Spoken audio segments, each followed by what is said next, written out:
mediodía para todos, ¿cómo les va? Acá estamos en vivo en esta mitad de semana, arranque de semana para muchos, post-carnaval, con lo bueno, un clima muy amigable, Sí. muy ameno. Hola Leo, hola ¿Cómo te Martín, ¿cómo va? les va? ¿Qué Y tal, hola a todos Meli? ustedes, ¿Cómo nos estás? reencontramos después de unos días de descanso, así que acá estamos.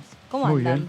bien, Meli. Con un Bueno, pelo recortado, un sí, new look. bueno, tema veraniego, Claro, ¿viste? claro, Ahí sí. está. Sí, está... Con expectativas, sí. porque al parecer la Casa Rosada no va a ampliar las sesiones extraordinarias. Claro, de eso La idea- estábamos hablando recién. Claro, exactamente. Se terminan, digamos, el decreto llega hasta el día de mañana y la idea original en algún momento se había hablado de extenderlo hasta fin de febrero, pero todo cambió, por supuesto, a partir de que el presidente de la Nación dio la orden desde Israel de levantar la sesión y retirar la ley. volver a foja cero el proyecto de ley base de los argentinos, razón por la cual hoy está todo semi paralizado y tiene que haber, por un lado también, empezar el debate para ver quiénes son las nuevas autoridades de diferentes comisiones que faltan conformar, y por otro lado esto que yo te decía, que desde el gobierno nacional están hablando de que no va a haber supuestamente ampliación de extraordinarias y se va a esperar el discurso del presidente de la Nación el 1 de marzo para la sesión de asamblea inaugural de las sesiones ordinarias. A ver, mañana vence el último día de lo que se había prolongado del periodo Claro, extraordinario. exactamente. ¿Y qué pasa estos 15 días que nos separan hasta la apertura del año 15 parlamentario? días, bueno, el Congreso no puede tratar ningún tema porque no está habilitado a extraordinarias. Hasta ahora podía tratar primero los 11 temas que había mandado el presidente Javier Milei en la primera convocatoria extraordinaria, que recordemos fue para enero, pensando que allí la ley de puntos de partida, base y puntos de partida, que había sido presentada el 28 de diciembre, se iba a tratar en todo enero. Esa era la aspiración del Poder Ejecutivo. Cuando vio que no se llegaba con los plazos al 31 de enero, se extendió hasta el 15 de febrero. Dijo, bueno, 15 días más para que ya estaba el dictamen de comisión, 15 días más para que lo terminara de tratar diputados y para que pasara al Senado. Finalmente llegaron estos 15 días, que vos bien decís, Meli, y se se agota la posibilidad de tratar este tema y 10 más que había en un texto original y 3 que se agregaron cuando se dispuso que se sigan estos 15 días de febrero. O sea que hubo 14 temas que finalmente no salieron en extraordinarias, como lo había previsto el Poder Ejecutivo. Ahora quedan 15 días, que es muy difícil, como dice Martín, que llame, porque no hay además una buena relación claramente entre el Parlamento y el Poder Ejecutivo. No debe tener mucha voluntad el Poder Ejecutivo de abrir este escenario. Además que si no habilita ningún tema, no trabaja ninguna comisión, solamente puede trabajar, y aunque no estén convocadas a extraordinarias, la comisión de DNU. Ahora, ¿qué pasó para que, digamos, en el regreso de este viaje, a donde, entre otras cosas, Javier Milei tiene una misión en Israel y también después se reúne con el Papa Francisco, que es todo un síntoma también de la política, ¿no? Esa reunión para los dos, tanto para el Papa como para el presidente de la Nación. ¿Qué pasa para que desde Israel directamente retire la ley? Bueno, hubo negociaciones muy duras con los gobernadores. Recordemos que los gobernadores planteaban coparticipar impuesto país, había una tesitura indeclinable de los gobernadores en este sentido. Ya les había transmitido el gobierno que eso no era posible. Por otro lado, el gobierno decía que el impuesto país va a caer a fin de año cuando se levante el cepo. En paralelo también había cuestionamientos a todo el listado de privatizaciones que quiere llevar adelante el gobierno nacional. Todo esto empantanó las negociaciones y en un momento determinado el presidente de la Nación dijo, bueno, esta no es la ley que yo quiero, Claro. La ley base que yo propuse. Recordemos, pasemos en cuenta los números. Había 644 artículos de la ley base, quedaron en 300, se corría el peligro de recortar más artículos. Había 11, originalmente, ¿no? 11 emergencias económicas y de diferente tipo con algunas facultades delegadas para esas emergencias, de las cuales quedaron en 6, y después de 47 propuestas de privatizaciones habían quedado en algo así de 24. Todo esto, dijo el presidente de la Nación, es un desguace total del proyecto original que yo planteo, razón por la cual dijo, quiero retirar ese proyecto porque no es el proyecto original del cual se pensó como Poder Ejecutivo. Y la idea era volver a negociar, ¿no?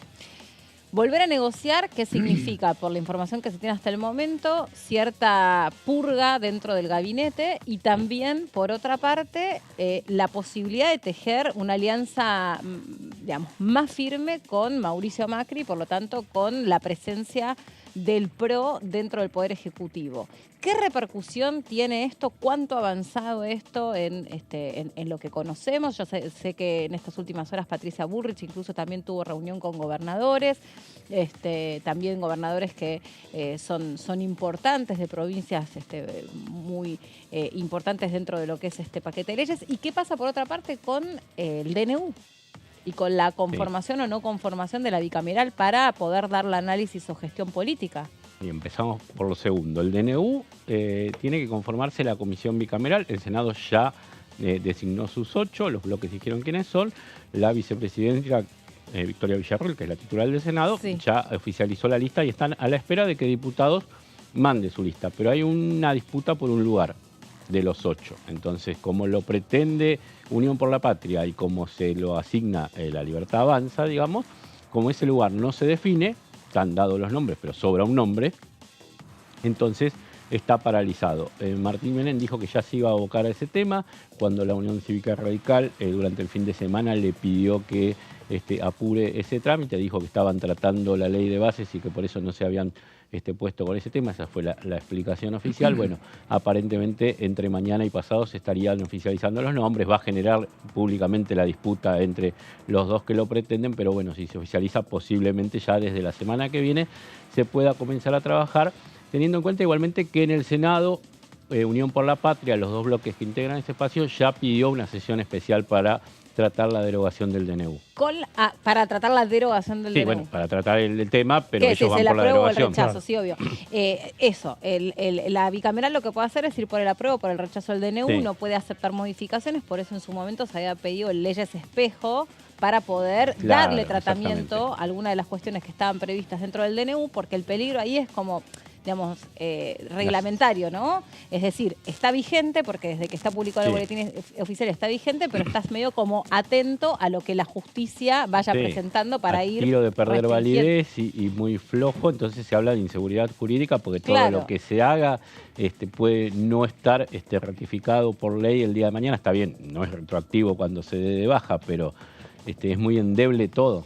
Claro, ejemplo, el capítulo vinculado a las privatizaciones de las empresas, ¿no? Es decir, vos podés dejar ahí descripto que algunas empresas pasan a estar pasibles de ser privatizadas, pero después también la pregunta es, ¿qué pasa si después la justicia dice algo en relación a alguna de esas empresas y quién va a querer comprar, ¿no? Una empresa que después, una inversión que después en 2 segundos, bueno, en 2 segundos es metafórico, obvio, puede dejar de tener vigencia esa operatoria. El Congreso diga esto no era privatizable y alguien hizo una inversión o un adelanto de inversión y se quede como, digamos, con esa inseguridad, con esa indefinición. Sí, cosas que también estaban incluidas en esta ley de bases y puntos de partida para la libertad de los argentinos, ¿no? Sí, había cosas que se complementaban, como esta de privatizaciones, lo que tiene que ver con el sector público, el empleo, las inversiones, ese llamado a inversiones que había en una especie de programa. Bueno, todo estaba complementado, o muchas cosas entre DNU y ley. Ahora, ni bien Javier Milei empieza a volver a la Argentina, ¿no? En ese viaje en avión, que también había periodistas, una de las primeras declaraciones que hace es, bueno, ¿qué pasa ahora? ¿Cómo sigue todo? Y dice, tengo más nafta para poner en marcha la motosierra. Más o menos le dijo eso, creo que fue Román Lechman que le hizo esas declaraciones. ¿Qué significa eso? ¿En qué se traduce eso? Bueno, que va a continuar el plan de recorte de gastos en el Estado. Recordemos, Meli, que el gobierno nacional recortó subsidios al transporte a las provincias, sobre todo al interior. Recordemos que está previsto también un recorte del fondo de las obras sociales de los sindicatos. El gobierno nacional entiende que todavía hay mucho para recortar y por otro lado el gobierno lo que dijo es Hoy no es urgente e inminente la ley base, podemos esperar, se puede seguir gobernando por decreto, por resolución, y es un poco lo que está haciendo la Administración Nacional en estos momentos. Así que hoy la situación es esta, el gobierno va a seguir dando muestras de que hay que recortar muchos más gastos, que hay un Estado sobredimensionado al entender de Javier Milei y que es necesario empezar a poner un poco a la Argentina, como dice el presidente de la Nación, a la Argentina en la senda del crecimiento por medio de este recorte de gastos y obviamente por una estabilización de la economía, ¿no? Bueno, y estás ahí de pie con información resumida en placas, con uno de los temas importantes de esta semana política, que es cortita, pero obviamente la Argentina no se detiene, independientemente de los feriados, y no hay mucha gente que esté precisamente apretando el pomo, hablando de carnaval. Claro. Así que contanos vos qué es esto que trajiste para hoy. No, ahora vamos a ver, Meli, un poco cuál es la situación hoy del Gobierno Nacional y las provincias en función a este contrapunto que hubo entre la Casa Rosada y los gobernadores. Hasta ahora, hay que aclararlo, no hay concretamente una convocatoria por parte del Gobierno Nacional a restablecer el diálogo. El diálogo entre gobernadores y Casa Rosada está cortado plenamente. Y una de las razones centrales de este corte de diálogo tiene que ver con esto que vamos a ver ahora, que es justamente el impuesto país. El debate del impuesto país estaba centrado básicamente en los gobernadores que estaban pidiendo coparticipar el impuesto país, establecerlo en la ley base y obligar de alguna manera al Estado Nacional a que este impuesto se coparticipe. ¿Qué decía o qué dice el presidente de la Nación? Dice, bueno, en realidad se opone tajantemente a coparticipar este impuesto y se reserva el derecho a veto, se reservaba el derecho a veto parcial porque ahora se volvió todo a foja cero, pero se reservaba el derecho de veto a decir, bueno, si ustedes coparticipan o incluyen un artículo que diga que se coparticipa el impuesto país, como presidente puedo vetar ese artículo. Está dentro de las facultades, obviamente, del presidente. Eso fue una de las amenazas y ahí empezó el tironeo con las provincias. La coparticipación del impuesto país era en compensación de qué impuesto que dejaban de percibir las provincias. Acordate que se había eliminado ganancias en épocas de Massa. La última etapa del ministro Sergio Massa se había eliminado ganancias y eso generó un agujero fiscal importante en las provincias. Algunas provincias en su momento dijeron que no podían pagar salarios, otras no podían pagar aguinaldos. Bueno, y en función de eso decían, necesitamos otro ingreso y una de las fórmulas que planteaban es esta, el coparticipar impuesto país. ¿Que a través de qué se tributa el impuesto país?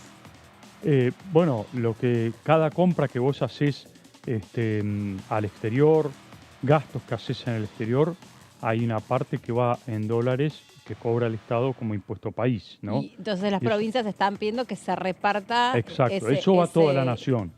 Claro, ahora, las provincias están diciendo de esa coparticipación, de esa recaudación, coparticipen un poco para las provincias, ¿no? Sí. ¿Y por qué se opone el presidente a ese reparto? Bueno, porque los números evidentemente no están cerrando, porque el gobierno nacional también tiene sus propios gastos y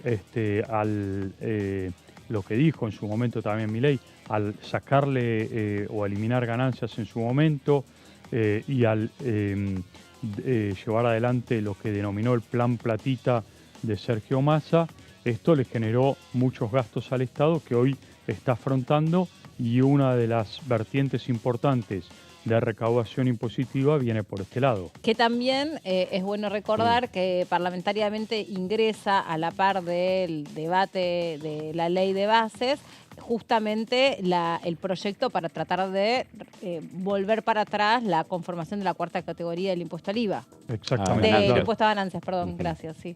De ganancias. Sí.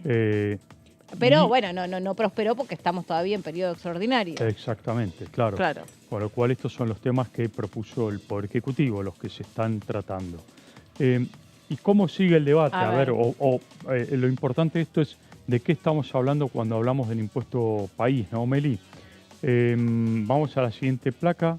Bueno, en enero, a partir de la evaluación y los cambios impositivos, la recaudación por este tributo dio un salto del 1.252%, llegó a 469.000 millones de pesos la recaudación. Ahí te das cuenta lo importante que es para el gobierno nacional este impuesto. Claro.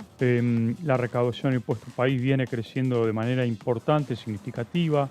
En enero se ubicó en el máximo real de recaudación. Va a haber que evaluar los números de febrero, pero estos son los números que tenemos de enero. Bueno, obviamente durante el verano se recauda más impuesto país porque se supone que la gente hace más gastos en otros países. Sí, es un poco el impuesto turismo, Claro. pero también vos tenés muchos gastos fijos. Sí, consumís plataformas, virtuales, software. Netflix, todo lo que sea compras en el exterior.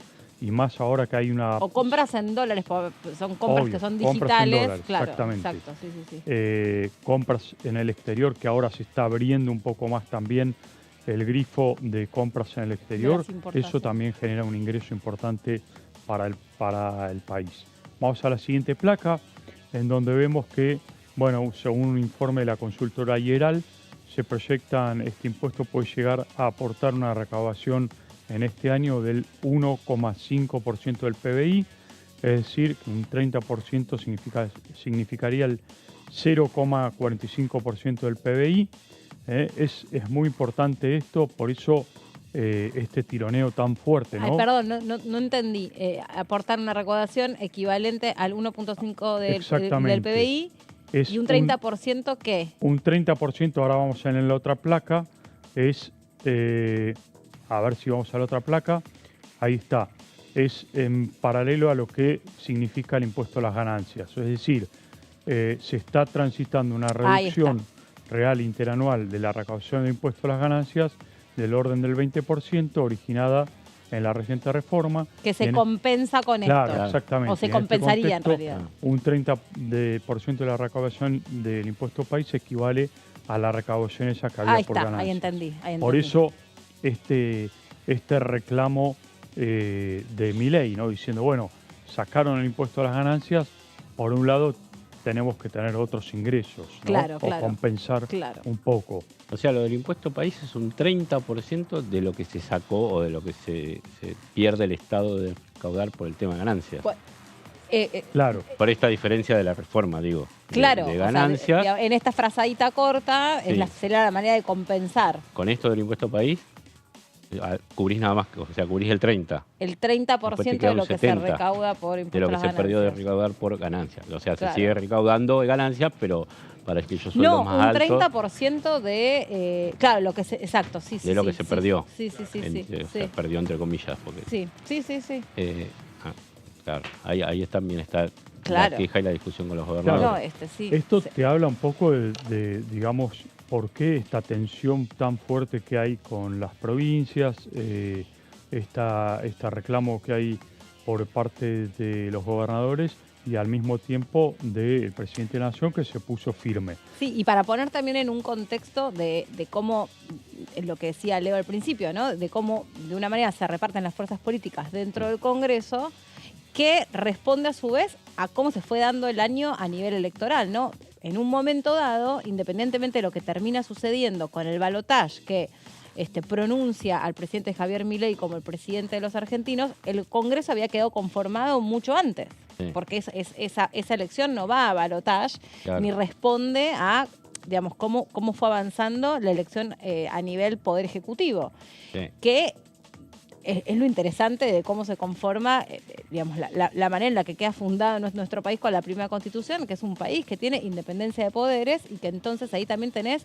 distintas maneras de representar los espacios políticos. Y eso ahora también incluso puede seguir cambiando, ¿no? Porque con lo que sucede respecto de la no prosperación de la ley de bases y principios o el retiro de la ley de bases y principios o puntos de partida, en realidad también, digamos, te reconfigura el esquema dentro del Congreso o es lo que se supone que puede llegar a suceder también. Y quedó, claro, pues lo que pasa es que de lo que pasó la semana pasada, de lo que terminó de pasar la semana pasada, quedaron divisiones y escenarios, o sea, de diferencias en casi todos los bloques.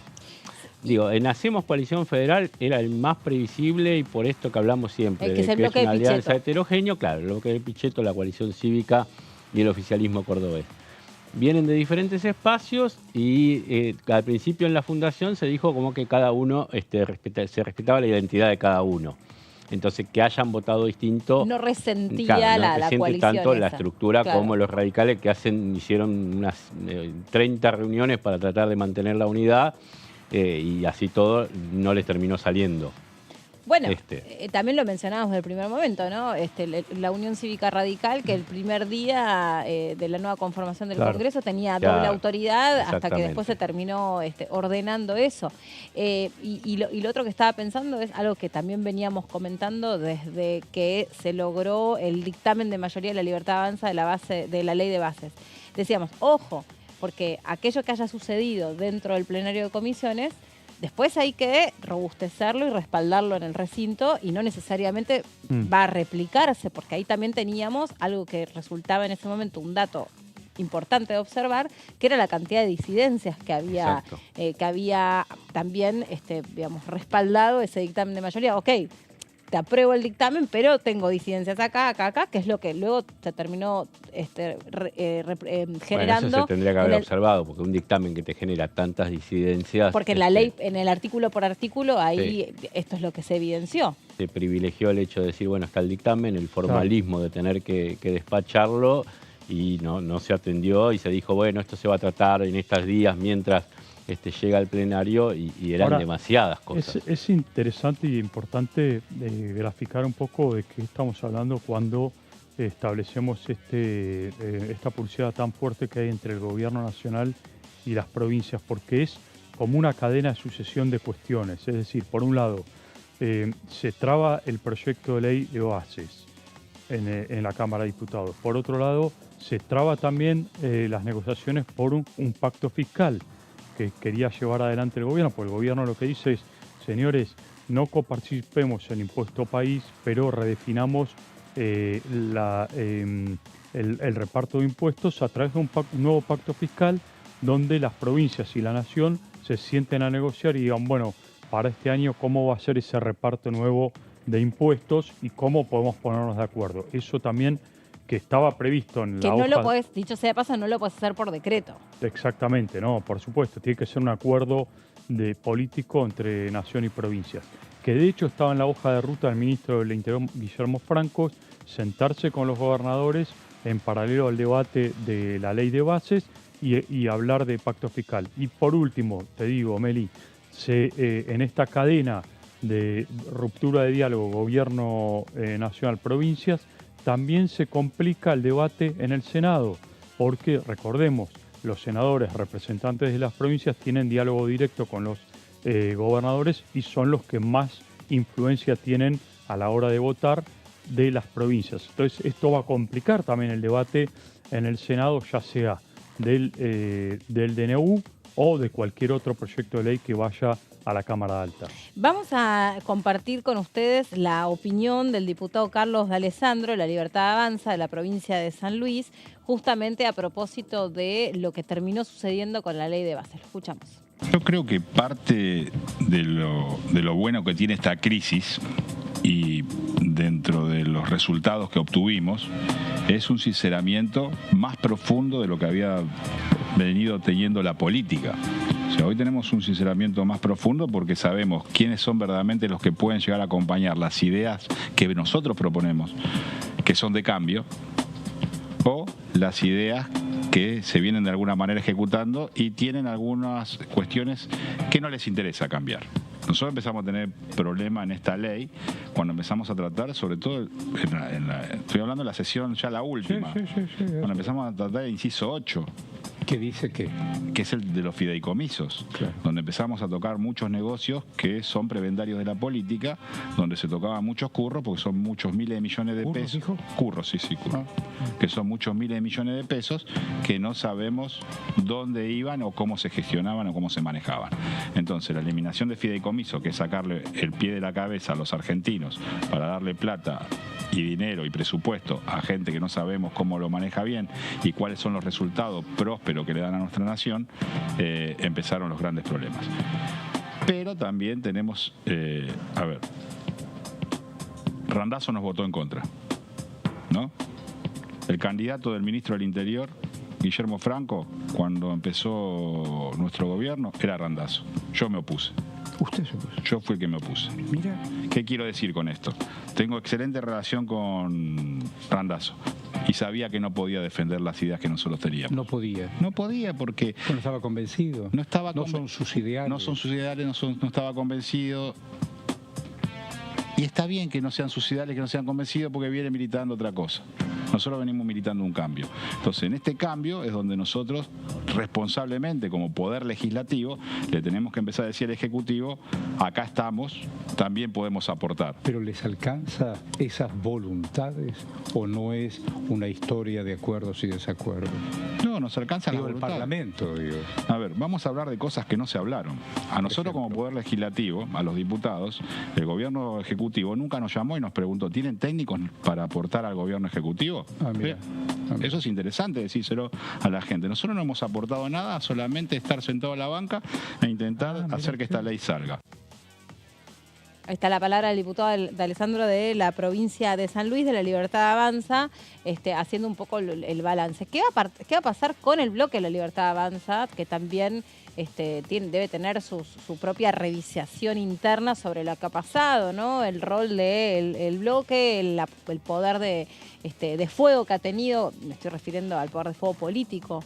Sí, más que nada, Meli, ¿qué va a pasar? Y esto va a ser para seguirlo, por supuesto, en estos días, porque el presidente de la Nación propuso, mejor dicho, se sumó a una propuesta de Patricia Bullrich desde Israel, cuando Patricia Bullrich plantea la idea de fusionar y hacer una especie de gobierno de coalición entre el PRO y la Libertad Avanza, que el presidente dijo que la intención también de él era que se traslade en una fusión de una suerte de interbloque entre la Libertad Avanza y el PRO en la Cámara de Diputados. Bueno, de eso están hablando en estas horas los diputados.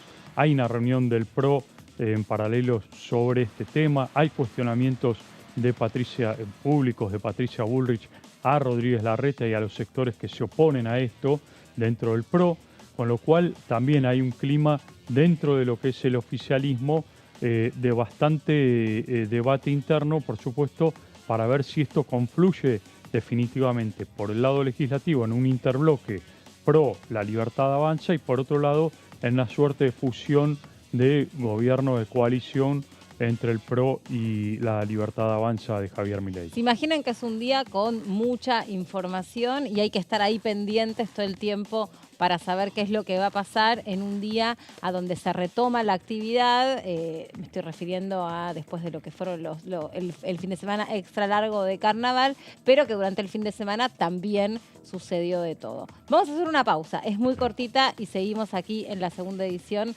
aquí en la pantalla de TV. Ya venimos.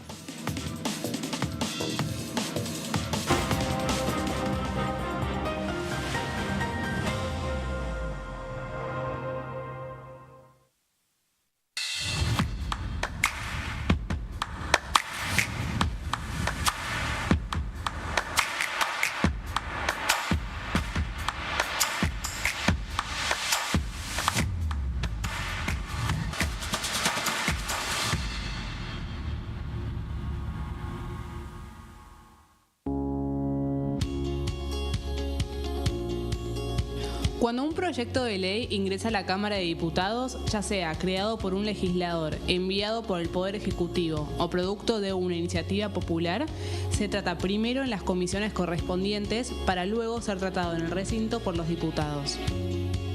Las comisiones son el ámbito de análisis y debate sobre los proyectos de ley conformadas por legisladores de distintos bloques. Hay 23 comisiones especiales que tratan temas específicos como el atentado de la AMIA y 45 permanentes que tratan temas vigentes como educación y salud. Un diputado puede formar parte de varias comisiones. Cada comisión se compone de un presidente, un vicepresidente y de 3 a 5 secretarios.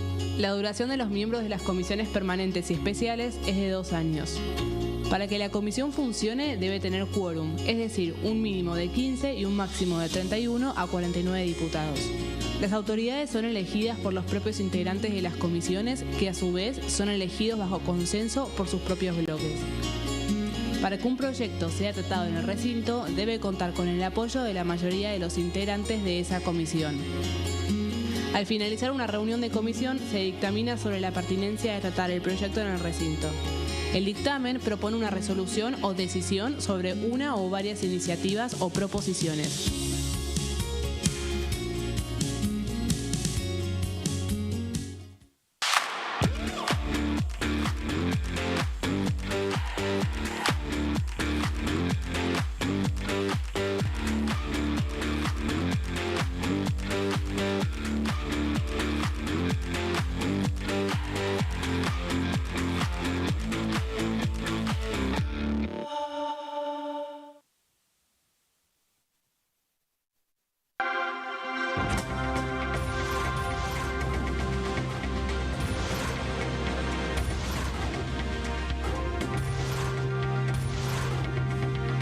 Ellos son tu voz en la tercera edición.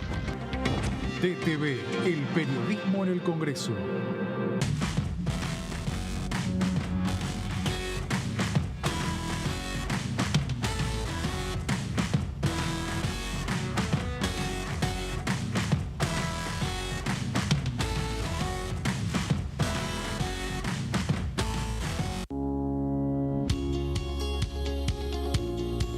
La Cámara de Diputados tiene 257 miembros.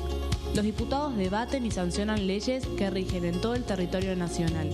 Algunas de las más importantes son el presupuesto de gastos generales del Estado, el Código Civil, el Código Penal, la forma en que se rige el trabajo, las jubilaciones, entre tantas otras. Además, controla y hace un seguimiento de las políticas del Poder Ejecutivo a través de la visita de diferentes funcionarios o el pedido de informes, así como la posibilidad de realizar juicios políticos a los funcionarios. La duración de los mandatos de los diputados es de 4 años y pueden ser reelegidos indefinidamente.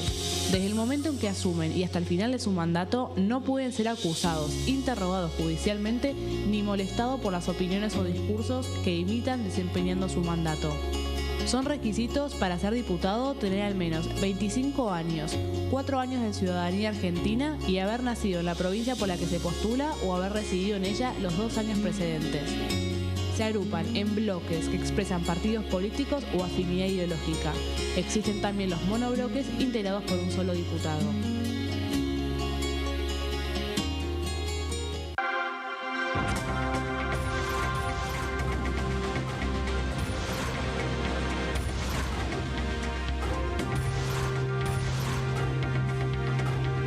Ellos son tu voz en la tercera edición. DTV, el periodismo en el Congreso.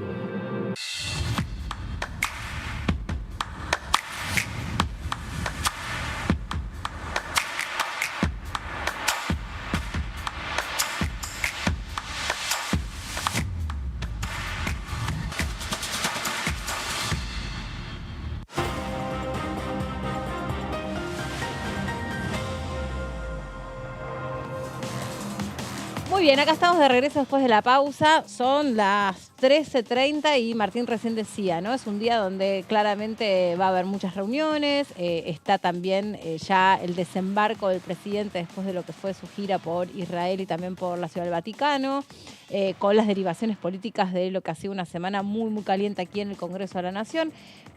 Se retoma la actividad después de los 2 días de feriado, donde se está por conocer también la inflación, el índice de inflación, que también va a tener su propio peso. peso y cómo se va a reacomodar. Vieron, después de que uno tira una piedrita al agua y hace como un efecto, bueno, eso mismo se produce generalmente cuando ocurre algo concretamente de peso específico en el Congreso, que son como, a ver, no sé qué les parece a ustedes, pero como distintos baños de realidad que este gobierno va teniendo respecto de cómo surge, qué propuestas tenía, qué ideas macro tenía en la cabeza y cuáles son las que pueden llevar adelante.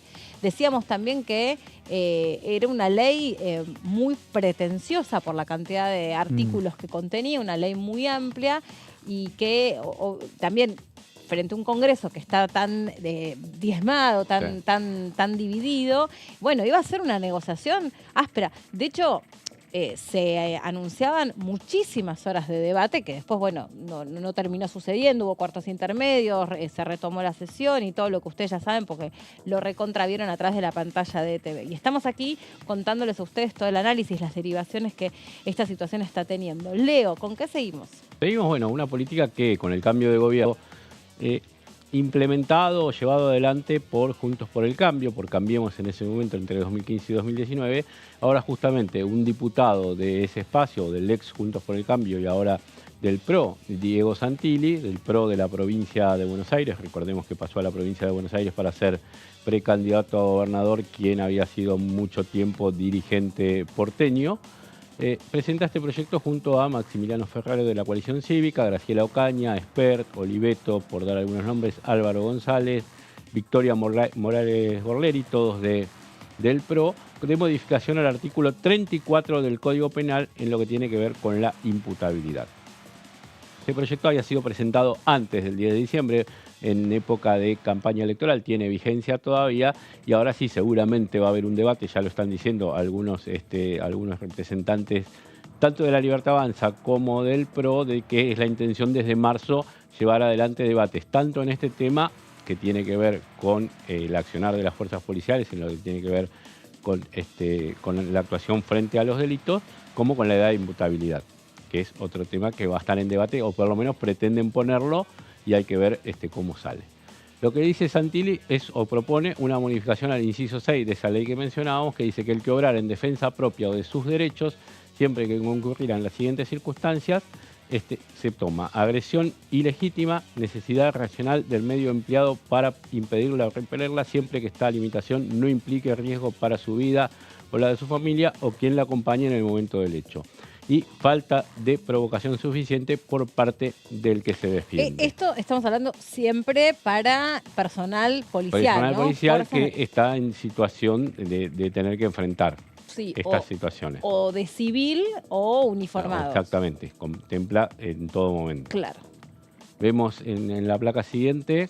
Entonces ahí lo que se estaba describiendo era digamos, en qué sentido la ley los ampararía. Claro, exactamente. Ahí están protegidos en esos tres incisos. Sí. En esos tres incisos. Ahí se presume, dice, salvo prueba en contraria, que concurren las circunstancias de este inciso, cualquiera sea el daño ocasionado al agresor respecto de aquella persona que obrare. Para rechazar la entrada por escalamiento, fractura o violencia en los cercados, paredes o entradas a su casa, departamento habitado o sus dependencias. Esto es decir, también es legítima defensa no solo para la fuerza policial, acá estamos hablando de una persona que se defiende. Ok.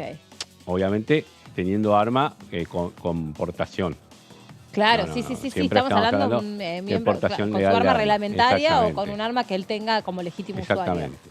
Entonces, si el que rechaza un escalamiento o algo, esta ley lo ampara. Vemos el siguiente. Esta es la legítima defensa como comúnmente la conocemos. O sea, cualquier delito. Algunas de las cuestiones que estoy mencionando están incluidas en la ley. Exacto. Después va a haber algunas novedades. Cualquier delito contra tu propiedad o contra tu persona que sucede dentro de tu casa o el perímetro de tu casa, porque también se entienden medianeras, rejas, etcétera, ya vos podés actuar bajo la legítima defensa. Exactamente, está protegido, no tiene las consecuencias penales que si lo hace afuera por la calle, digamos. Obvio. Por encontrar a una persona extraña dentro de su hogar siempre que ésta ofreciera resistencia. Bueno, eso después hay que probarlo, pero está incluido. Cuando la conducta tuviera lugar en un contexto de violencia de género, sea en el ámbito intrafamiliar o de convivencia de pareja, y aunque el ataque no sea actual o inmediato. Esto es muy importante porque en general siempre lo que se trata de probar cuando hay, sobre todo, respuesta de la mujer que sufre violencia contra el hombre que forma parte de las fuerzas de seguridad, por ejemplo, que se vale a veces de ese arma que está en la casa para defenderse o para responder de lo que se llama un hecho de violencia, digamos, persistente en el tiempo, ¿no?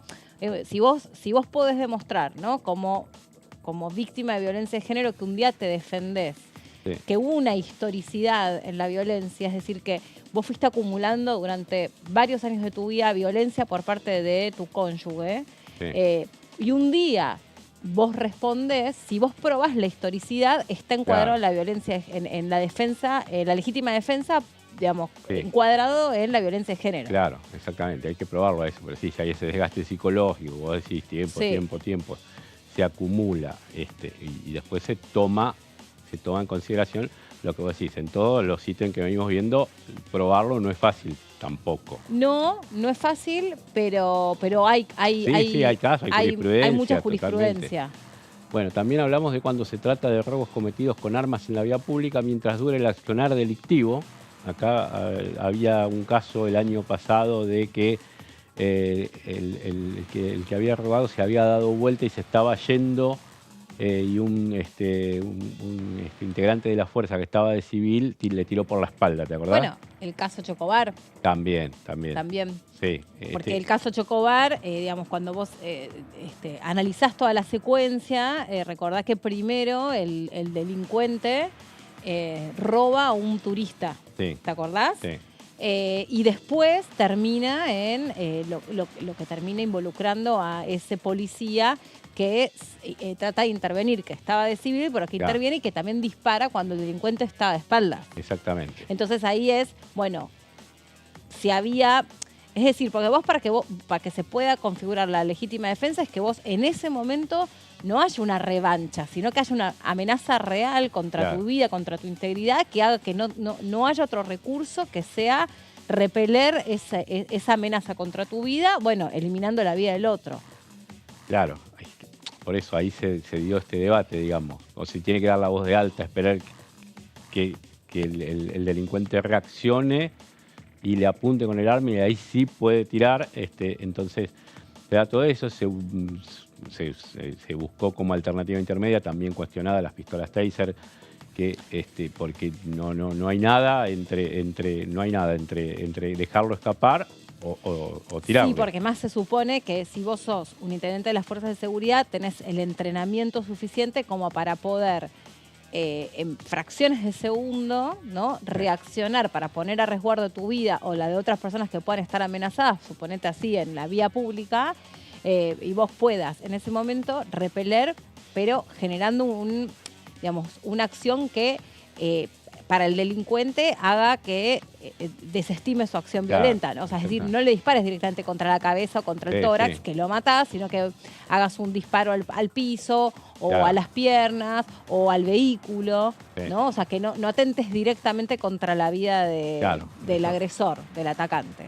Eso que está contemplado en el protocolo que tienen las fuerzas de seguridad, lo que pasa que, bueno, falta entrenamiento. Sí, falta entrenamiento y también muchas veces esto, ¿no? O sea, secuencias que suceden en fracciones de segundo, entonces dice, no, bueno, tuvo el tiempo para detener su acción y para pensar o para repeler de otra manera la amenaza y son fracciones de segundo.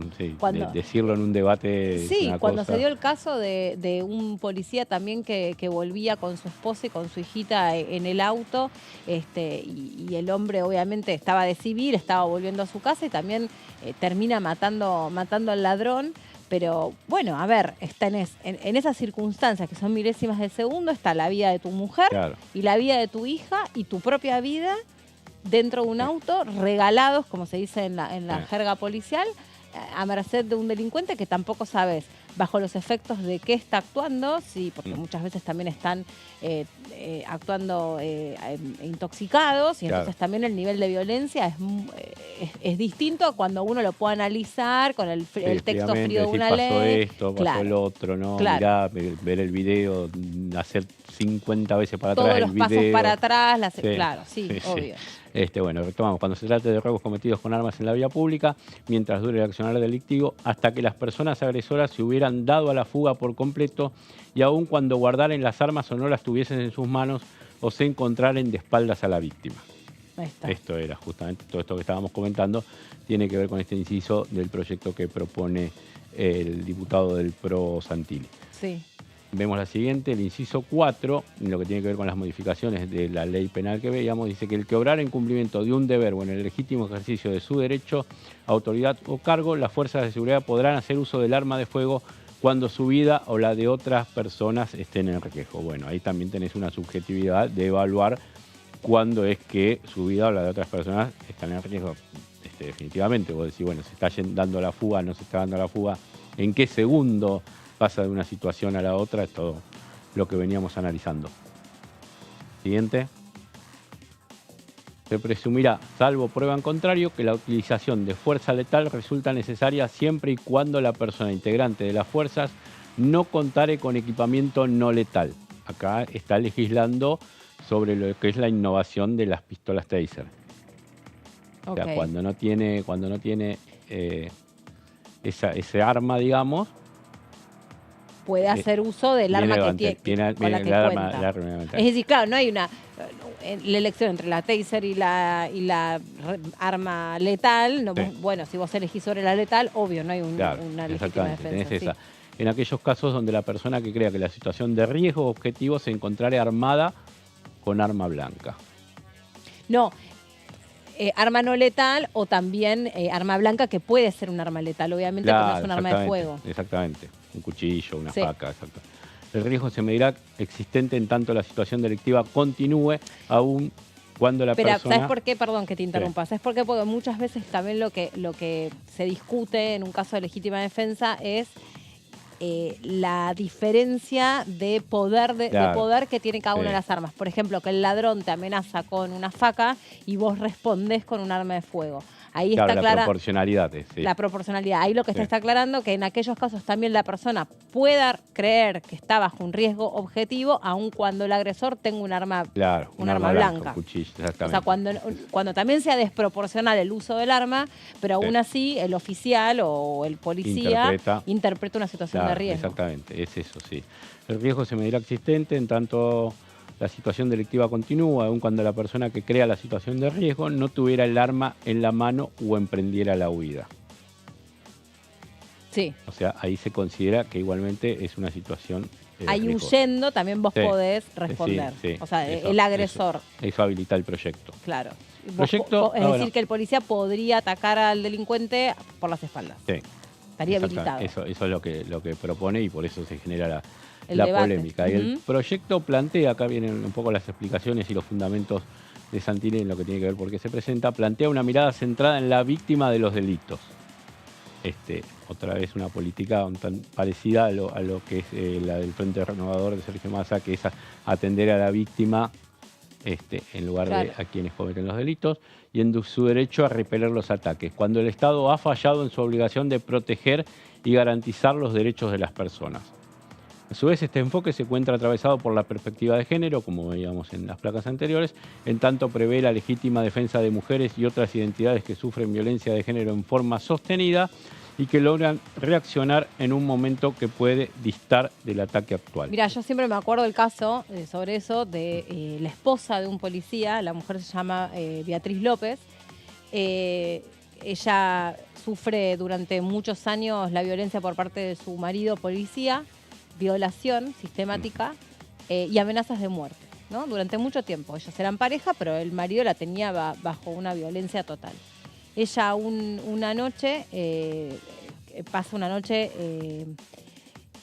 totalmente amenazada por la pareja, porque dentro del pretexto, ¿no? del violento, le dice que esa noche él se había dado cuenta que ella miraba al vecino y que entonces esa noche si ella no hacía tal o cual cosa que tenía que ver con la cuestión sexual, si ella no hacía eso durante toda la noche, él la iba a matar. Él además había bebido mucho alcohol, estaba totalmente alcoholizado, la viola durante toda la noche, la tenía amenazada, ella tenía un bebé con él, la bebita o el bebito estaba en la cuna, en la misma habitación. Bueno, fue violentada de todas las maneras que se te ocurre y además tenía permanentemente esta amenaza de quien era su pareja, policía, que él iba a terminar matándolas y ella no hacía exactamente todo lo que él le había obligado. Hasta que él queda dormido, porque estaba muy, muy borracho, se queda dormido, ella toma el arma reglamentaria y lo mata. Beatriz López, me acuerdo, porque fue presa, después, obviamente, ella tuvo un acompañamiento muy importante por parte de una abogada feminista que logra demostrar la violencia a la que ella era subsumida durante muchos años y además ella, incluso después que lo mata, ella llama a la policía para denunciar que ella misma había matado a su marido, que también eso es algo que fue bien interpretado, o sea, a su favor, porque nadie que solamente quiere perpetrar violencia contra el otro, después hace cargo y llama a la policía, ¿no? O sea, si eso lo hizo, tenía coherencia, ¿no? Entonces, cuando ella misma hace el llamado a la policía, también dice, bueno, lo maté porque él me violó toda la noche y me tenía amenazado con que me iba a matar. Y ella igualmente primero va detenida, obviamente porque comete un homicidio, y después eso fue encuadrado en lo que se llama la legítima defensa dentro de lo que es una situación de violencia y queda en libertad. Y ese caso se usa mucho también como jurisprudencia, porque no es que en ese momento ella respondió en una pelea y respondió con el arma, sino que ella toma el arma y lo que toma es la decisión de matarlo. Pero no es que fue una situación como, digamos, que se precipita en el momento. Claro. Hubo algo de premeditación porque ella buscó de qué manera finalmente librarse de la violencia. Entonces es interesante cuando vos vas del caso por caso. Sí, está bueno tenerlo como elemento. Claro, claro.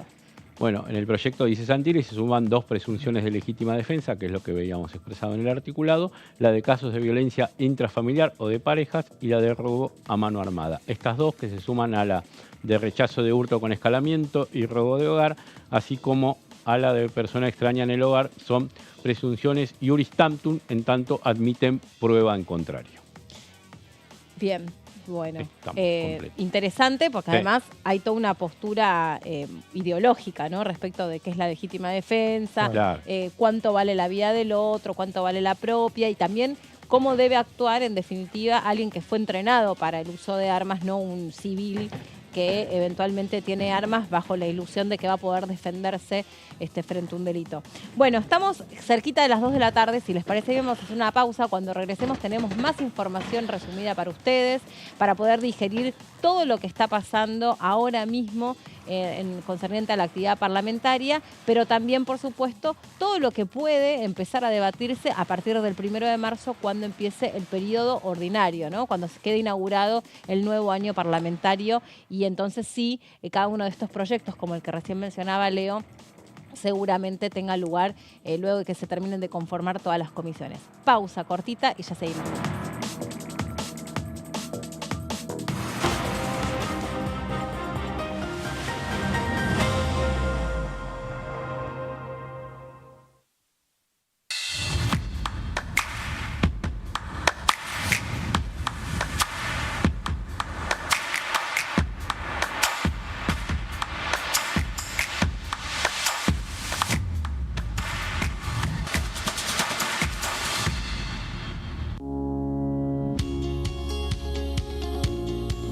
La Cámara de Diputados tiene 257 miembros.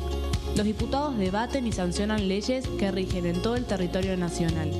Algunas de las más importantes son el presupuesto de gastos generales del Estado, el Código Civil, el Código Penal, la forma en que se rige el trabajo, las jubilaciones, entre tantas otras. Además, controla y hace un seguimiento de las políticas del Poder Ejecutivo a través de la visita de diferentes funcionarios o el pedido de informes, así como la posibilidad de realizar juicios políticos a los funcionarios. La duración de los mandatos de los diputados es de 4 años y pueden ser reelegidos indefinidamente. Desde el momento en que asumen y hasta el final de su mandato, no pueden ser acusados, interrogados judicialmente, ni molestados por las opiniones o discursos que imitan desempeñando su mandato. Son requisitos para ser diputado tener al menos 25 años, 4 años de ciudadanía argentina y haber nacido en la provincia por la que se postula o haber residido en ella los 2 años precedentes. se agrupan en bloques que expresan partidos políticos o afinidad ideológica.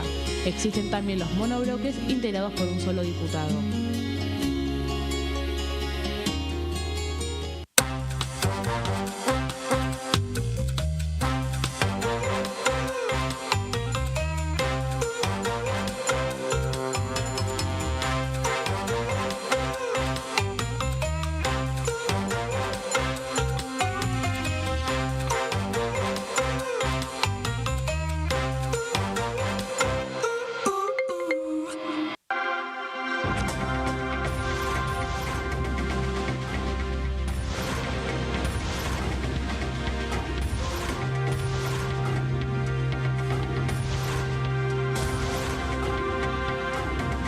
Ellos son tu voz en la segunda edición. DTV, el periodismo en el Congreso.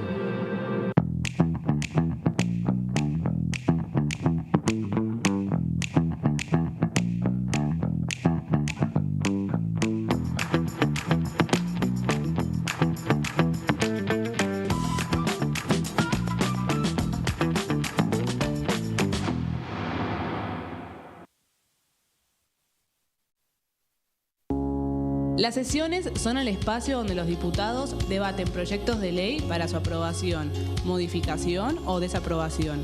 En una misma sesión se pueden tratar varios proyectos de ley. Desde el 1 de marzo, cuando el presidente las inaugura, se desarrolla el periodo de sesiones ordinarias.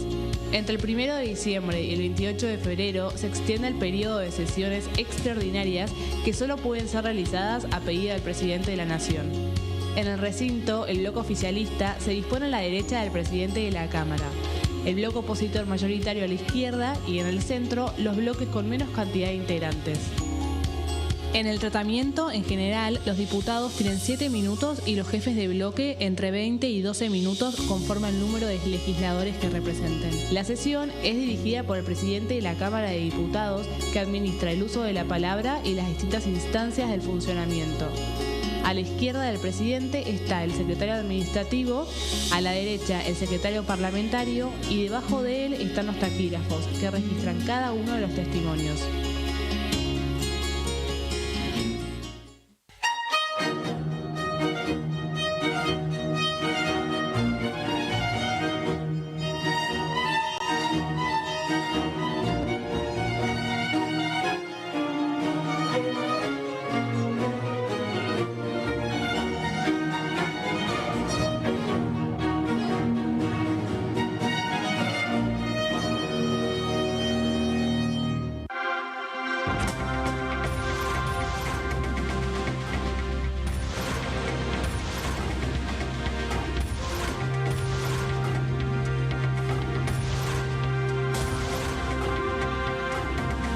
Ellos son tu voz en la segunda edición. DTV, el periodismo en el Congreso.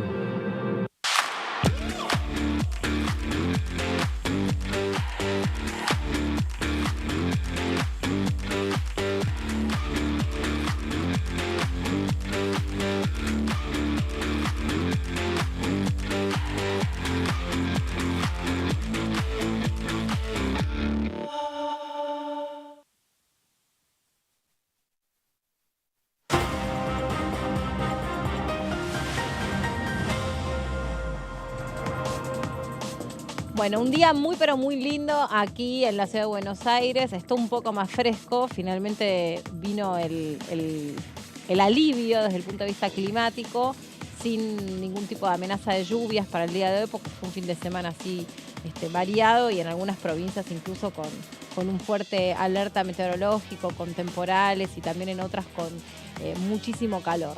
Bueno, el calor político obviamente, ustedes ya lo conocen, eso va independiente del mes del año.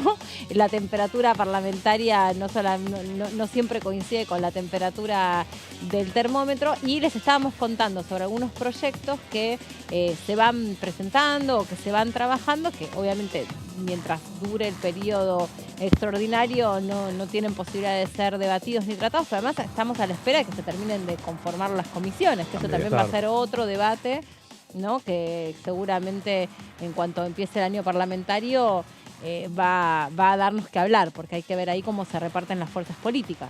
Claro, Y está confirmado básicamente, Meli, entonces que no va a haber ampliación de sesiones extraordinarias. Claro, también era la pregunta que nos fecha hacíamos. Culmina mañana, con la posibilidad que había de extenderlo hasta fin de febrero, pero esto al parecer no va a ocurrir, con lo cual aquí se genera una especie de interregno hasta la apertura de sesiones ordinarias, que es el 1 de marzo, donde el presidente de la Nación da su discurso inaugural. Sí. Y ahí, bueno, sí empieza el debate fuerte, porque son ya los legisladores quienes pueden instalar debates o temas concretos, y no es el Poder Ejecutivo el único que instala debates. Claro, ¿no? claro, exactamente. Bueno, ahora sí, no, digo, ahora seguimos con las placas, como decís vos, pero ahora volvemos al tema de cuando terminemos las placas, porque esto que dice Martín, el presidente da el debate del discurso del 1 de marzo, es una cuestión que también está en debate, porque no se sabe si va a dar ese discurso del 1 de marzo.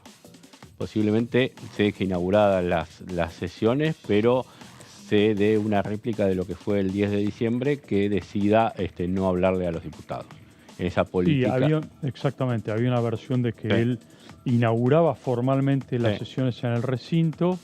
Y que después, no puede ser de otra forma igual, ¿no? No puede, digamos, no puede ser de otra forma. No, a ver, él puede inaugurar las sesiones en el recinto, dejar abierta la sesión para la inauguración de sesiones ordinarias, reglamentariamente cumple con esa función, y después hay una versión en la Casa Rosada que es la que plantea un poco Leo, y que dice que después de eso podría retirarse a las escalinatas y dar un nuevo discurso de espaldas al Congreso, como fue el discurso inaugural de su gestión cuando asumió como presidente. Claro. También sería un gesto a un Congreso que hoy no le está dando las respuestas que él necesita, o por lo menos lo que él pidió hasta ahora.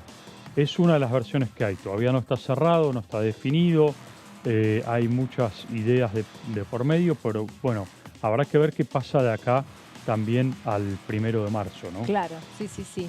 Bueno. Sí, decíamos que continuábamos con los fundamentos que da Diego Santilli del PRO en lo que tiene que ver con este proyecto de derecho a la legítima defensa y cumplimiento del deber. El proyecto también brinda una herramienta a las fuerzas de seguridad en el ejercicio de sus deberes públicos, al prever que el uso de la fuerza resulta necesario cuando se encuentran en juego la vida de otras personas o de la persona integrante de las fuerzas de seguridad.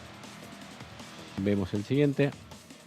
El texto propuesto no implica, dice Santilli, para las fuerzas de seguridad una carta blanca, sino una herramienta para combatir el delito, por lo cual los casos de gatillo fácil también deben ser castigados duramente. Bueno, este argumento, esto puesto en los fundamentos, es un poco seguramente el argumento para rebatir a aquellos que digan se está dando una carta blanca para el gatillo fácil. Sí, me parece que hay también ahí como ciertas diferencias o fantasías que muchas veces se presentan entre lo que termina sucediendo en la realidad, en un hecho concreto, ¿no? Cuando se debate, por ejemplo, qué tienen que hacer los miembros de las fuerzas de seguridad con sus armas reglamentarias cuando vuelven a sus casas. Primero, porque hay un alto índice de hechos de violencia de género protagonizados por efectivos de las fuerzas de seguridad, a donde se termina utilizando el arma reglamentaria, ya no en funciones, sino en la situación doméstica,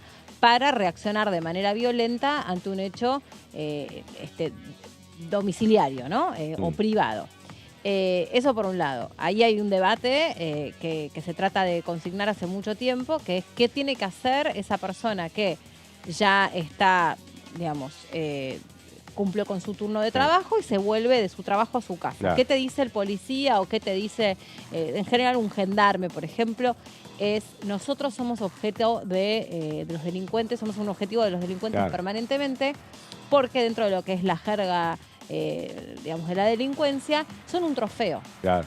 Cargarse a un policía, ¿no? O cargarse a un gendarme es un trofeo para un delincuente. Entonces muchas veces cuando los reconocen o por su corte de pelo o porque los conocen del barrio o por su manera de vestir o de caminar, directamente en vez de solamente robarles, les arrebatan la vida, incluso también para poder robarles esa arma reglamentaria o algún otro elemento de su uniforme que es también muy preciado por los delincuentes. Ese es un debate, desde que tengo memoria y que Sí, me sí, dedico es a esto, Sí. que lo he escuchado muchísimo, y es muy difícil de dar en este contexto de tanta violencia y en este contexto donde además muchos policías están muy mal pagos o reclamando una mejora salarial, y entonces por ahí algunos elementos de su uniforme los compran ellos con su propio dinero, y ni que hablar las municiones o todo lo que hace que ellos estén mejores pertrechados, más seguros para cumplir sus funciones, muchas veces sale de su bolsillo. ¿No? No es que la Claro. comisaría les asigne una X cantidad de municiones o un determinado chaleco, ¿no? Sí. Entonces, esta es una de las cosas. Y la preocupación creciente, sobre todo en manos de las organizaciones civiles que se dedican a investigar la violencia de género, es que lamentablemente es muy creciente la violencia de los hombres que pertenecen a las Fuerzas Armadas que protagonizan o que son denunciados por violencia. Y ahí también, ¿qué haces? ¿Cómo haces para que esa persona, digamos, primero, no conviva más con esa víctima, segundo, no tenga acceso a un arma? Sí. Es Mega histórico este debate. Sí. Mega debate Sí. que hay que ver si se da. Finalmente vemos en la última placa, la siguiente, A ver. estos proyectos no son una solución integral al problema de la inseguridad, pero resultan pasos necesarios para empezar a contar con reglas claras que permitan que quienes se someten al sistema penal sean aquellas personas que cometen delitos y no quienes se defienden, también dice Santilli en los argumentos del proyecto. Bueno, hay una parte de la sociedad que está convencido que el policía es policía las 24 horas del día, esté cumpliendo funciones o no esté cumpliendo funciones, y que incluso, ¿qué es lo que se discutió mucho con el caso Chocobar? A ver, nos ocupamos del caso Chocobar porque también hay una cuestión de sesgo ideológico, y porque también en ese momento Patricia Bullrich lo había casi condecorado y lo había llevado a la Casa Rosada como avalando ese accionar, también con índices de violencia institucional muy altos, ¿no? Entonces está como, por un lado, esta idea de, bueno, el policía tiene que estar todo el tiempo custodiando y todo el tiempo cuidándonos, aun cuando no está en funciones. Y por otra parte tenés índices altísimos de violencia institucional en plena democracia, ¿no? Personas que por ahí, como decías vos, no están lo suficientemente formadas, o personas que también tienen otras frustraciones, como pueden ser mal pagos, etcétera, etcétera, y repelen la violencia matando o eliminando la vida del otro. ¿Se acuerdan ustedes el caso también de el hombre que termina matando a un cerrajero en pleno microcentro, un hombre que había retirado dinero? Que quedó en la línea de... Claro, no, que pensó que el cerrajero era un delincuente que le quería robar, ¿te acordás? Sí. Que sucede en pleno microcentro. Lo resumo porque también reactivó toda esa cuestión respecto a la defensa propia, ¿no? Sí. El hombre había retirado muchísimo dinero en efectivo de una financiera y la llevaba en un atallé, en un maletín. Y cuando estaba, no sé si volviendo a su oficina o a no sé dónde, con el maletín lleno de dinero en la mano, lo intentan asaltar. Sí. Entonces, efectivamente, existió esa amenaza concreta y ese intento de robo. El hombre estaba armado, se da vuelta y en pleno microcentro, que ahí se reaviva también en la polémica sobre si había que tener acceso o no tener acceso a las taser, qué sé yo, digamos, se defiende de ese robo o de ese intento de robo, y en vez de matar, igual pongo entre comillas en vez de matar, porque también esto es la polémica, en vez de, digamos, matar al ladrón, en realidad mata a un cerrajero que estaba de trabajo ahí. Pero en ese momento lo que traigo es la polémica, porque para algunos que si hubiera sido el ladrón estaba bien muerto.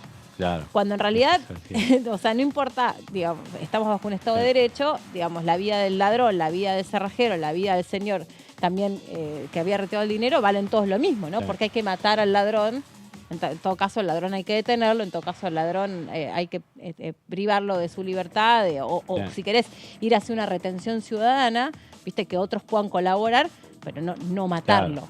Claro. Entonces, pero también tenés otra biblioteca, otro sector de la sociedad que dice, no, bueno, la vida del ladrón la verdad que vale menos que la vida de una persona de bien que trabaja, y esto también lo escuchas mucho. ¿Cómo legislás eso? ¿Cómo dirimís eso? Si vos estás, de alguna manera, ampliando la protección para que una persona que quede involucrada en una situación de legítima defensa y además es una persona entrenada para el uso de armas, tenga más avales para defenderse.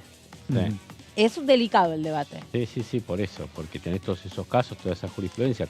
Digo, sí, tenés siempre esta división entre una situación y la otra, lo que vos decís de las 24 horas de los agentes de las fuerzas también, hasta dónde, esto de que no ganan lo suficiente y que tienen que vivir en barrios por ahí que Claro. también hay bastante delincuencia, los tienen identificados. Claro. Esto, digo, es todo un debate que se va a dar seguramente. En general, porque... viste, te lo dice cualquier miembro de la fuerza de seguridad que se vuelve de su laburo a su barrio, a su casa, te dice, nosotros estamos todos los días regalados porque ahí donde un delincuente se da cuenta que nosotros somos policías, Están expuestos. están claro. totalmente expuestos, Claro, totalmente totalmente. expuestos. No sé ahí cómo se desactiva eso, qué es lo que puede pasar. Yo también muchas veces me pregunto qué es lo que tiene que hacer, qué es lo que pasa con un policía en otro país, mismo de la región, de Latinoamérica, donde también hay índices altísimos de violencia institucional y de violencia en general. ¿Qué haces con ese policía? ¿Lo dejás que se vuelva a su casa, que cuelgue el uniforme y que deje el arma en su lugar de trabajo? Y después, ¿cómo le vas a pedir que esté 24 horas cuidando? Porque en definitiva ese es el compromiso. Claro. Digamos, no importa si estás en funciones o no estás en funciones. Si un policía ve que hay una situación de delincuencia o de amenaza contra la vida propia o de terceros, tiene que actuar. Sí. No hay una duda al respecto. Sí. Ahora, más allá de este debate, Meli, el otro debate que estaba incluido en la ley de base es el tema del control de la protesta social, ¿no? También. También. Y los piquetes, que ese es otro de los temas también que la ministra de Seguridad, Patricia Bullrich, incluyó, obviamente con el acuerdo de coordinación del presidente Javier Milei, para que haya un mayor control y se establezca por ley definitivamente parte de lo que es hoy el protocolo, ¿no?, de control de protestas en la calle. Esto también formaba parte de este debate que, bueno, ahora volvió a foja cero, recordemos, por decisión del presidente de la Nación. Esto tiene que volver a ser discutido en comisiones. También otro de los debates que había dando vueltas es, bueno, pasó solamente por 3 comisiones, decía la oposición, necesita una iniciativa de estas características tener que ser debatida más cantidad de comisiones porque abarca muchos más temas. Bueno, esto seguramente también va a ser otro de los ejes de debate que se van a discutir en el Congreso de la Nación, porque ahora al volver a foja cero no solamente podría ser debatido en presupuesto de Hacienda, legislación general y asuntos constitucionales, sino otras comisiones que se irán conformando en los próximos días. Que es un debate en sí mismo y que solo por recordar lo que ha sido la conformación de las comisiones que tuvieron vigencia antes del recambio parlamentario, demoró la actividad en el Parlamento muchos meses porque en un Congreso menos dividido igualmente tenía paridad de fuerzas, de representación de fuerzas, entonces era muy difícil generar un reparto que contentase a todos y eso generó muchas controversias. Estaba pensando que otro de los temas que vos lo mencionabas y que está en relación con estos capítulos que hacen a la legislación penal es la edad de imputabilidad de los menores, ¿no?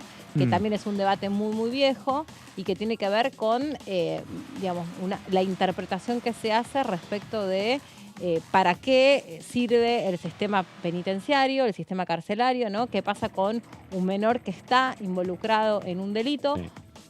Incluso delitos muy graves. Hay una iniciación cada vez más temprana en las conductas delictivas y conductas delictivas muy graves como asesinatos, violaciones y integración en narcocrimen. ¿Y qué pasa con ese menor que tiene entre 16 y 18 años que hoy está alcanzado por el régimen penal juvenil, pero que también ahí todo el debate es qué es lo que pasa con un menor que es incluido en una banda de delincuentes porque precisamente es menor de edad y porque la ley es menos severa para el menor de edad, y también qué pasa con ese menor que es recluido en un reformatorio, en este régimen de detención para menores de edad, cuando salen profesionales de la delincuencia. ¿Quién revisa? ¿Con quién vuelve? quién controla, en qué clase de ciudadano se ha convertido ese delincuente precoz una vez que sale de ese régimen especial juvenil, ¿no? Sí, la falta de presupuesto, sobre todo, ha hecho, digo, mella en todo esto en este ideal que vos planteás. Por lo general no hay presupuesto, no se hace el seguimiento porque faltan medios, porque falta personal. O sea, escritos están, el ideal en la legislación está. El asunto es que no se llevan a la práctica. Sí, estaba viendo, miren, justo el fin de semana un mini documental que hace un periodista sobre las cárceles de El Salvador, las famosas cárceles de Bukele. Logra meterse el periodista en las cárceles y cuenta de una manera muy sintética. Son videos que duran 15, 20 minutos que realmente es extraordinario lo que cuenta y cómo cuenta, y es muy llano. Son todos delincuentes los que están en estas cárceles de máxima seguridad en Salvador. Son todos delincuentes principalmente vinculados al crimen organizado, son miembros de las distintas maras, y cuentan cómo, digamos, primero, desde que son detenidos, todos pasan por el mismo proceso no sé, le cortan el pelo a todos igual, les ponen a todos el mismo uniforme y a todos les ponen esposas en las manos y en los pies y las unen, las de las manos con los pies. O sea, por eso caminan doblados, vieron las imágenes, porque tienen como las esposas de las manos unidas a la de los pies y van marchando todos juntos. Todos los calabozos son abiertos, los espacios de aseo son abiertos, o sea, las personas se bañan y hacen sus necesidades dentro de los calabozos y abiertos. Todo lo que es la revisación médica es abierta. O sea, pierde todo tipo de privacidad el convicto y todo tipo de intimidad. No tienen derecho a visitas, no reciben visitas, o sea, no tienen ningún contacto con el exterior. Cuando pasa la médica para poder suministrarles, no sé, medicina para la presión, para la diabetes, para lo que sea, lo hace a través de una reja del calabozo. O sea, no hay una instancia de revisación del paciente, o sea, hay una identificación, tal paciente tiene este problema, y la médica a través de una ventanita le da la droga.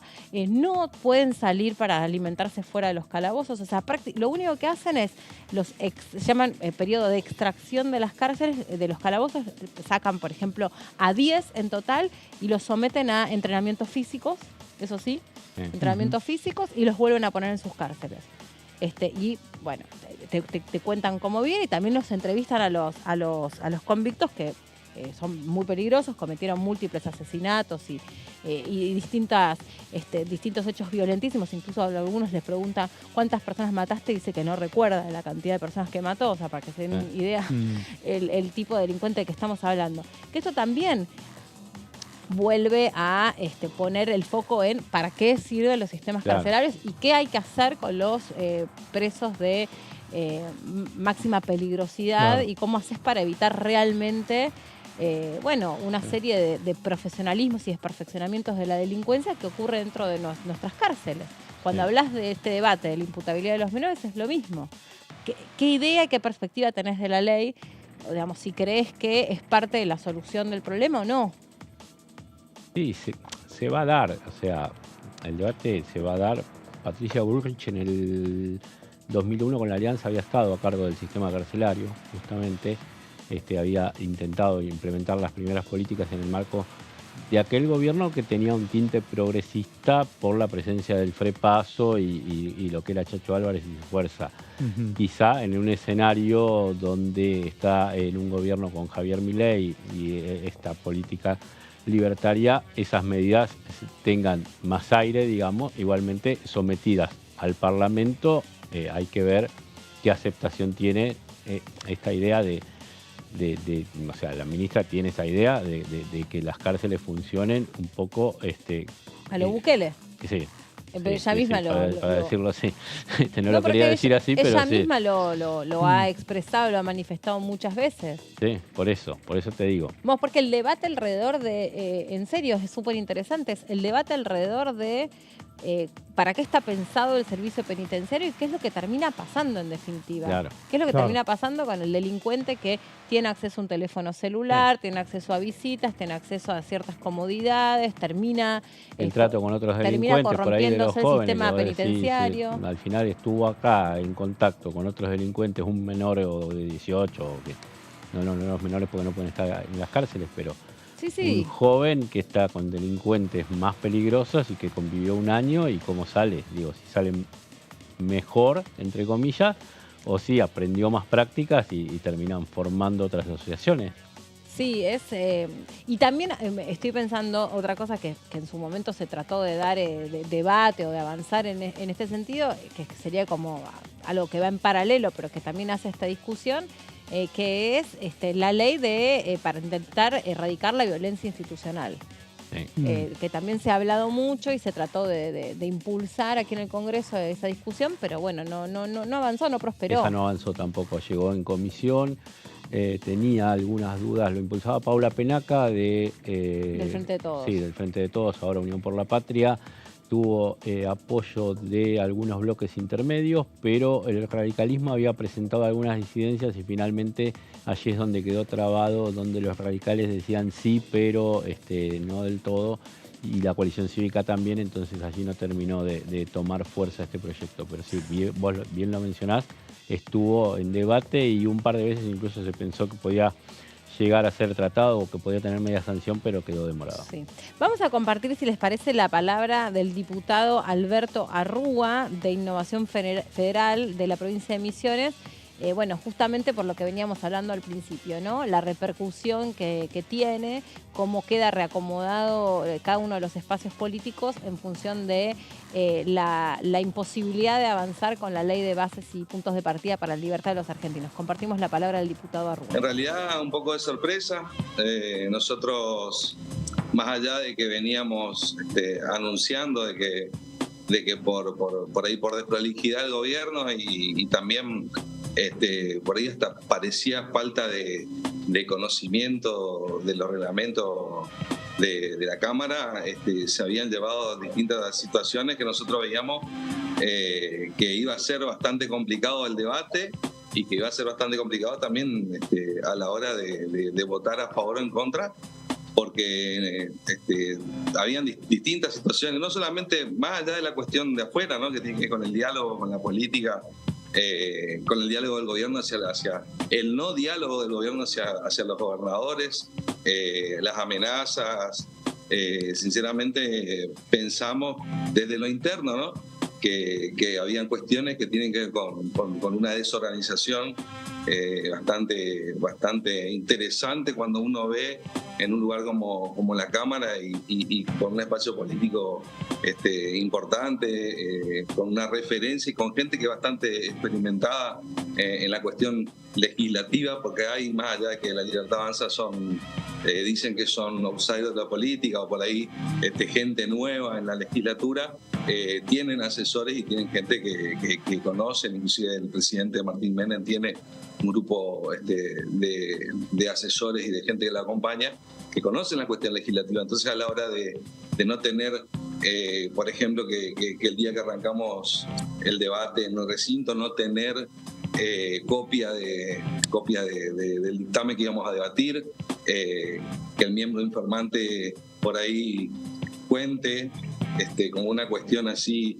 netamente práctica, diga cuáles son los artículos que se van a sacar, y nosotros no teníamos información, no teníamos en nuestra banca eso que se estaba sacando, teníamos que estar ahí tachando con una virome cuáles eran los artículos que se iban a sacar. Hablando un poco de lo que es nuestro espacio político, más allá que yo vengo del peronismo, nosotros estamos dentro de un frente que es el Frente Renovador de la Concordia, y si hay algo que se referencia a este frente, una de las cuestiones que hace 20 años está gobernando la provincia es hacer uso del diálogo. El diálogo, el acuerdo con los sectores por ahí que son oposición, por más acérrima que sea la oposición, siempre hay diálogo. El diálogo es lo más importante para la política y para la democracia. Entonces, cuando vos tenés una ley tan importante debatiéndose en el Senado, en el Congreso, y que no haya diálogo con los legisladores, no haya diálogo con los gobernadores, porque si hay algo que sí yo puedo asegurar, con el gobernador de la provincia de Misiones no ha tenido diálogo. El único diálogo que tuvimos o el acercamiento que tuvimos fue ese día que quedó hasta anecdótico en el CFI, donde nos juntamos nosotros desde nuestro espacio Innovación Federal, se juntó la gente también de Juntos por el Cambio, los gobernadores de ese espacio, se fue el diputado Pichetto, el diputado Massot, no sé si ustedes recuerdan que fue un acercamiento con el ministro Franco, que después al rato nos salen a tildar de extorsionadores y simplemente lo que fuimos a consultar era si había una posibilidad de llegarle al presidente una propuesta que era coparticipar en el impuesto país.